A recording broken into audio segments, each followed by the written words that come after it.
that's basically taking a life. And that's not a good thing. Hi, what did you say your name was again? I'm gonna take a little video. How'd you get here? His friend got me here. It was right there by the clothes, and it was just like so much blood, and then it started like getting really like just on the back of his head right there. Am I telling you to admit that? No, I already know that you did that. I'm giving you an opportunity to tell the truth. I need to talk to the attorney. Rowlett police get into this house and find a woman named Laura on the floor, covered in blood. They start to investigate and made some discoveries.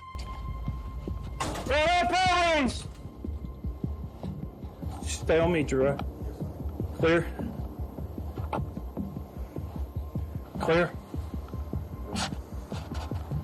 Got blood in the kitchen, blood down this hall. We got one down, shell casing on the floor. As we were in the process of obtaining a search warrant, we were able to determine that it was Laura Grillo that was deceased on the floor. Laura Grillo was 37 years old. She was very active in her community. She was like this ray of sunshine. She wanted to just make the world a better place. There's more about Ms. Laura, this time involving her fiancé and father of her child, Mr. John Marcus. She was gonna get married in a week. Laura and John were together about 7 years total. Together, they have one child, 4 years old, and Laura has 2 older children from previous relationships.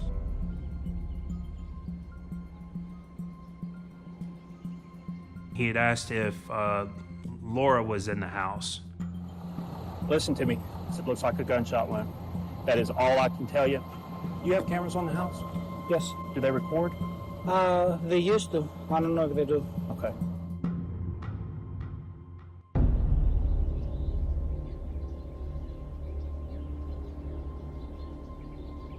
We did not find any forced entry to the residence at all, and the rest of the home appeared to be untouched. This did not appear to us to be a random attack. Somebody wanted her dead. After further investigations, the detectives discover that some foul play is involved. A lot of the people that we talked to described John as a very controlling person. He didn't treat Laura very well in public. We found out that John wanted out of the relationship with Laura, but he also was trying to maintain possession of his daughter. He texted me, don't be late, whatever.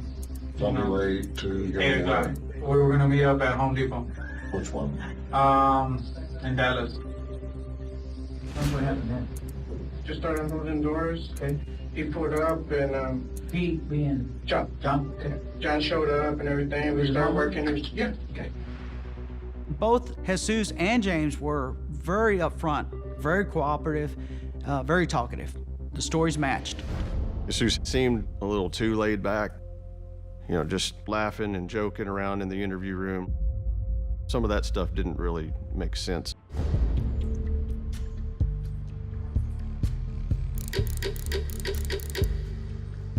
We were able to get in contact with a couple of his ex-girlfriends, a former roommate of his, and these people had direct knowledge about Jesus being hired by John to kill Laura. And some more. Also, we were able to get a tip that Jesus was in Florida, and we provided that information to the United States Marshal Service.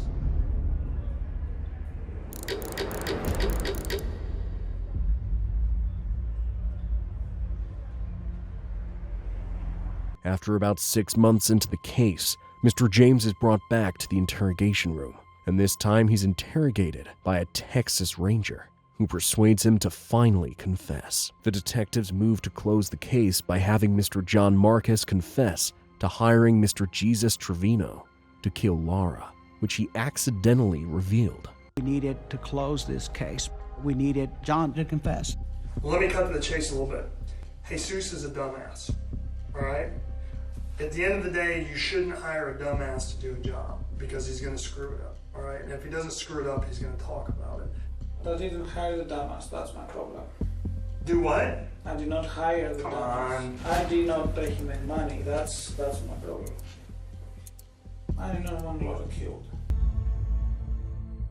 Yeah, both John and Jesus were sentenced to life in prison without the possibility of parole. And because James did decide to cooperate in this investigation, he was allowed to plead guilty to a murder charge instead of capital murder, and he was sentenced to 25 years.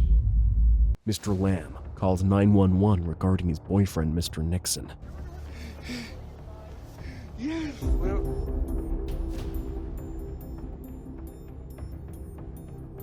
I need my man. Okay, come here. Yes. Walk with me. Oh my God. No, baby. Oh my gosh, please. Ryan Lamb was uncontrollably emotional, screaming, yelling, crying, just wailing. Mr. Lamb is charged to court. However, he and his attorney claimed this, and due to this plea, hoped for a lesser sentence. Lamb and his defense attorneys claimed at trial is that it was a domestic violence situation where Nixon attacked Lamb with the fork, and Lamb was defending himself with the pair of scissors.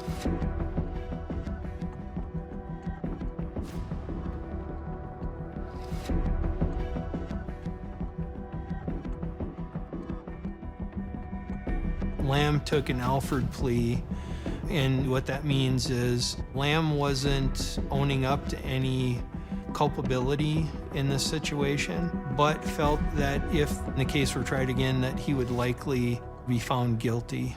And he did get it.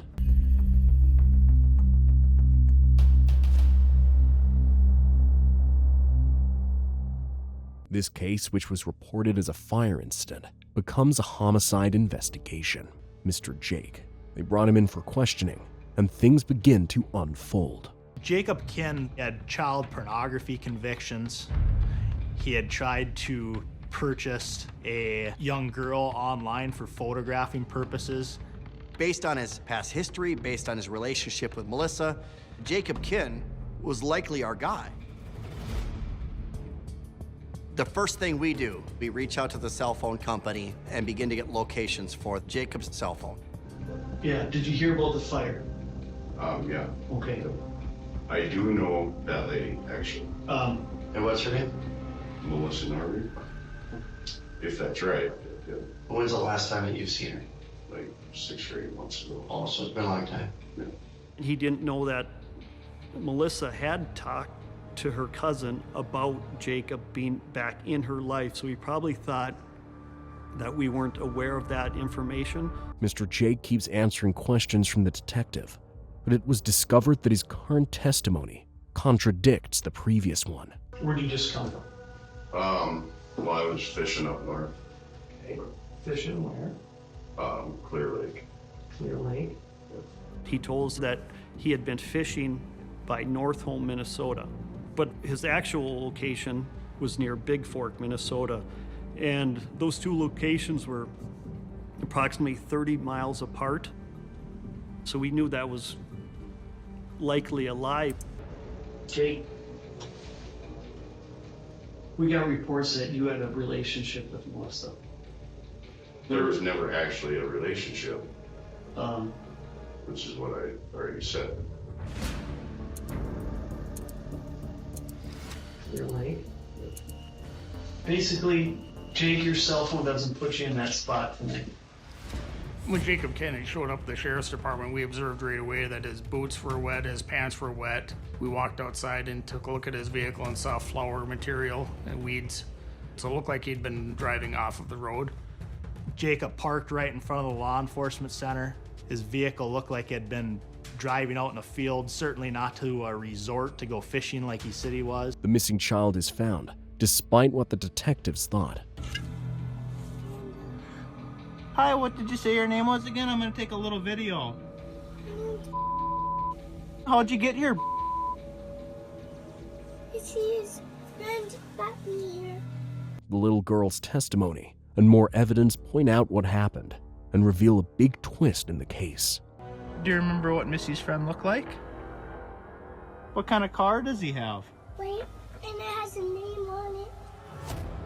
She told us all these little bits of describing information that described Jacob Kent to us. What does he look like? He has a beard. You go there for her or for Melissa? It was for Melissa, but it was... Did you know that she was going to be there? Yeah. As investigators got through Jacob Kent's phone and Melissa Norby's phone, there was information that they had planned this together, that Jacob would have a relationship with her if she gave him access to a child. Melissa being involved to the extent that she was, it was a shock to everyone. After everything, Mr. Jake got what he deserved. At a medical center in West Virginia, a series of deaths points to someone working at the hospital as a serial killer. Based on the scope of the case, more investigations are conducted, and the first suspect is identified. I'm not going to find that what you're telling me, I'm not going to find that part of it's not true or all of it's not true. No, sir. I will swear on this. Swear to it. Okay, and you I will don't swear know. to it.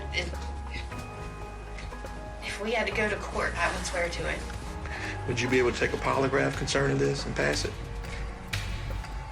I will not take a polygraph. Why not? Why not? I'm asking. Because I have a torn ACL and I have constant pain and I wouldn't pass it. The investigations and interviews paid off at the end of it all, as this happened.